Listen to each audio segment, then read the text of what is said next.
நடிகர் ரஜினிகாந்த் அவர்களுக்கு ஆஞ்சியோ சிகிச்சை மேற்கொள்ளப்பட்டிருக்கு. ஐசியூ வார்டில் அடுத்த 24 மணி நேரம் இருப்பார். அதுக்கப்புறமா நார்மல் வார்டுக்கு மாற்றப்படுவார் அப்படின்னு சொல்லி ஒரு அறிவிப்பு வெளியாயிருக்கு. நடிகர் ரஜினிகாந்த் அவர்கள் சென்னையில் இருக்கக்கூடிய அப்போலோ மருத்துவமனையில் நேற்று இரவு அனுமதிக்கப்பட்டிருந்தார். உடல் நலக்குறைவு அப்படின்லாம் எதுவுமே இல்லை. ஏற்கனவே பிளான் பண்ண மாதிரி அவருடைய உடல் செக்கப்காகவும் மருத்துவருடைய ஆலோசனை பேரில் தான் அவர் ஹாஸ்பிட்டலில் நேற்று அட்மிட் ஆயிருக்காரு. நேற்று இரவு நடிகர் ரஜினிகாந்த் அவர்கள் படப்பிடிப்பு முடிஞ்சு வீட்டுக்கு போகிற நிலையில் அவரோட உடல் சோர்வு மற்றும் வயிற்று வலி அப்படின்றது ஏற்பட்டதுனால மட்டும்தான் அவர் மருத்துவமனைக்கு சென்றிருக்காரு.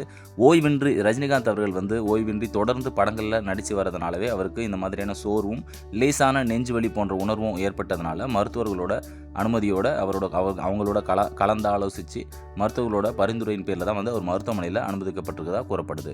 அது மட்டும் இல்லாமல் நடிகர் ரஜினிகாந்த் அவர்களுடைய அடி வயிற்றில் லேசான வீக்கம் இருக்கிறதாகவும் ஒரு தகவல் வெளியாயிருக்கு. இன்று 24 மணி நேரம் நடிகர் ரஜினிகாந்த் அவர்கள் ஐசியூவில் கண்காணிக்கப்படுவார். ஆஞ்சியோ சிகிச்சை மேற்கொள்ளப்பட்டிருக்கிறதுனால ஐசியூலேயே இருப்பார். அதுக்கப்புறம் நார்மல் வார்டுக்கு மாற்றப்படுவார் அப்படின்னு சொல்லி ஒரு அறிவிப்பு வெளியாயிருக்கு. தமிழகத்தின் முதலமைச்சர் மு.க. ஸ்டாலின் அவர்கள் ஒரு ட்வீட் போட்டிருக்காரு. மருத்துவமனையில் அனுமதிக்கப்பட்டுள்ள நண்பர் சூப்பர் ஸ்டார் திரு ரஜினிகாந்த் அவர்கள் விரைந்து நலம் பெற விழைகிறேன் அப்படின்னு சொல்லி அனௌன்ஸ் பண்ணியிருக்காரு. அது மட்டும் இல்லாமல் சுகாதாரத்துறை அமைச்சர் மா சுப்பிரமணியம் அவர்களும் ஒரு அறிவிப்பை வெளியிட்டிருக்காங்க. நடிகர் ரஜினிகாந்தினுடைய உடல்நிலை சீராக இருக்கு, இஸ் ஸ்டேபிள், எந்த பிரச்சனையும் இல்லை, யாரும் அதை பற்றி கவலைப்பட வேண்டாம் அப்படின்ற மாதிரியான சொல்லியிருக்காரு. அவருடைய உடல்நிலை பற்றி நாங்கள் கண்காணிச்சுக்கிட்டு இருக்கோம், எந்த பிரச்சனையும் இல்லை அப்படின்னு சொல்லி ஒரு அறிவிப்பை வெளியிட்டிருக்காரு.